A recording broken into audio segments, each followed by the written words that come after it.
सेना से रिटायर्ड हुए हैं सुरेश सिंह खटाना। जी। जानते हैं इनसे कि मॉक ड्रिल और ब्लैकआउट क्या होता है, आम जन को इसमें क्या सुरक्षा बरतनी चाहिए। सुरेश जी, पहले तो आप अपना परिचय दें हमारे दर्शकों को। मैं सूबेदार नर्सिंग असिस्टेंट सुरेश सिंह खटाना, जी। आर्मी चिकित्सा कोर्स से अभी हाल ही में जी। रिटायर हुआ। जी। तो अभी जैसे कि मॉक ड्रिल और ये जो चल रहा है जी। अभी कलेक्टर साहब के आदेश हो रहे हैं, जी। इसमें क्या होता है कि एक तो एयर स्ट्राइक, क्योंकि हम राजस्थान जोन में हैं जी। तो नियरेस्ट है यानी बॉर्डर से, इस वजह से ये हिदायतें दी जा रही हैं। या फिर अभी बौखलाया हुआ है, अगर उसके ऊपर कुछ काफ़ी सारी एयर स्ट्राइक होती है पाकिस्तान के ऊपर, जी। हमला तेज हो जाता है, तो उसके पास एक ही हथियार बचता है, वो है एटम बम या जी। कोई जी। भी जो परमाणु बम हम सुना है, जी। वो कहीं भी फेंक सकता है। तो एयर स्ट्राइक के बारे में तो अभी जो मॉक ड्रिल अभी आपको होने वाली है 1-2 दिन में जी। आदेश आने वाले हैं, तो इसमें यही है कि हमें घर से बाहर नहीं निकलना है, यानी वहाँ से कोई मिसाइल वगैरह दागी उन्होंने किसी भी शहर या सिटी के ऊपर ही फेंकेंगे वो, जी। कोई गांव में तो फेंकेंगे नहीं, कहीं भी गिर सकती है, लेकिन ज़्यादातर उनका जो है टारगेट किसी भी शहर को, बड़े शहर को रहता है। जी। हाँ, या फैक्ट्री को बर्बाद करने का जी। टारगेट रहेगा। तो उसमें आप अपने घर से बाहर ना निकलें, जी। या फिर हो सकता है कि आपको हिदायत दे दी जाए 24 घंटे के लिए।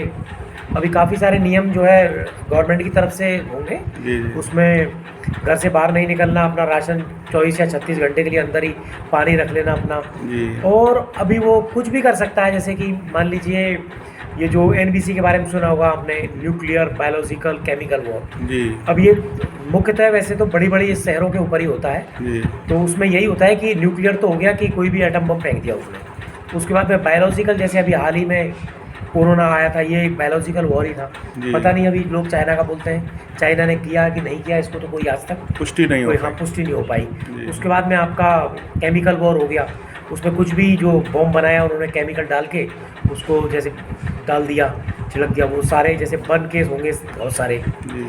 और जो नागासाकी और जो उसमें जापान के ऊपर हिरोशिमा पे वॉर हुआ था, जी। ऐसे ही हमारे ऊपर भी आने वाले दिनों में हो सकते हैं। तो इन्हीं सब बातों को ध्यान में रखते हुए गवर्नमेंट ने जो है मॉक ड्रिल के बारे में बताया। आम जन के लिए ज़्यादा से ज़्यादा क्या सुरक्षा रखनी चाहिए, पहले से क्या प्रबंध होने चाहिए ऐसे आप? हमारे लिए यही वही है कि घर से बाहर ना निकले। जी। ऐसा अगर होगा तो गवर्नमेट बताएगी हमको, बताएगी। कुछ ना कुछ सूचना देगी, हिदायतें देगी। हिदायतें देगी 5 घंटे पहले या 6 घंटे पहले या घंटे 2 घंटे पहले सारी सिटीज़ में पता लग जाएगा। लाइट आउट, है ना, लाइट आउट देंगे। और पूरा लाइट आउट। लाइट से क्या होता है कि वो हवाई जहाज को डायरेक्ट तो फेंकेगा जी। नहीं, हवाई जहाज में लाएगा। तो हवाई जहाज में जब लाएगा तो एयर आएगी, तो वहाँ पर जैसे हमारे पास एटॉमिक हथियार का उन्होंने प्रयोग कर दिया, जी। जी। तो वहाँ क्या होगा, अगर लाइट ऑफ है तो उसको एरिया का पता नहीं लगेगा।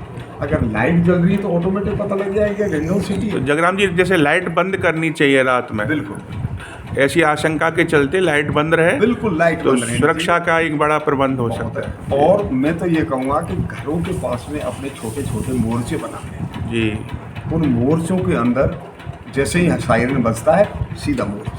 मोर्चे का मतलब क्या रहता है सर आप? मोर्चे का मतलब है कि आप ऐसा गड्ढा बंकर टाइप बना लें। Bunker type. जी। जी। अपने बंकर में जाए, अंडरग्राउंड यानी घुसने की जगह हो, लेकिन वहाँ से फिर अंदर की तरफ हो, तो वो सबसे सेफ रहेगा। सेफ है वो, सेफ है, मतलब काफी हद तक बचाव है। क्योंकि मकान के ऊपर गिरेगा तो वो तो मकान तो टूटेगा, सही है। लेकिन जब मकान टूटेगा, लेकिन ज़मीन में क्या है, जब हम काफ़ी सतह के नीचे जाते हैं तो उसमें कोई भी जैसे किसी भी एयर स्ट्राइक का भी असर नहीं होगा, और जैसे जो एनबीसी मैंने बताया, इन सब का भी, परमाणु का भी बहुत कम असर होगा, अगर होगा नहीं होगा, काफ़ी बचाव होगा। Thank you sir.